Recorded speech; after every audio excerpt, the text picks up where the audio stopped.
Irrigation, civil supplies, MAUD, agriculture, northern discoms, అదేవిధంగా medical and health ఇతర ప్రభుత్వ అధికారులందరూ కూడా ఈ సమావేశంలో చాలా వరకు కొన్ని జిల్లాల కలెక్టర్లు, మున్సిపల్ కమిషనర్ గారు వీళ్ళు మాట్లాడి నివేదిక ఇవ్వడం జరిగింది.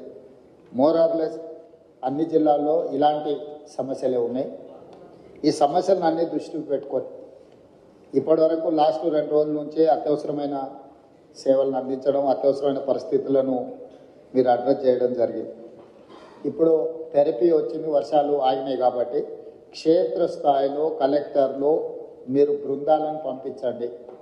ఫీల్డ్ విజిట్లు చేసి అక్కడ ఉన్న క్షేత్రస్థాయి పరిస్థితులను, అక్కడ జరిగిన నష్టాన్ని, ముఖ్యంగా మనుషుల నష్టము, పశు సంపద నష్టము, పంట నష్టం, తర్వాత ఇన్ఫ్రాస్ట్రక్చర్ డ్యామేజ్, అదే పంచాయతీరాజ్ కావచ్చు, ఆర్ఎండ్బి కావచ్చు, ఎంఏయుడి కావచ్చు, or any other departments, even schools కానీ, ఎలక్ట్రిసిటీ డిపార్ట్మెంట్, ఎనర్జీ డిపార్ట్మెంట్ వాళ్ళే కానీ, కొన్ని దగ్గర అంగన్వాడీలు కానీ, ఇట్లా గవర్నమెంట్ కూడా కొన్ని శిథిలావస్థ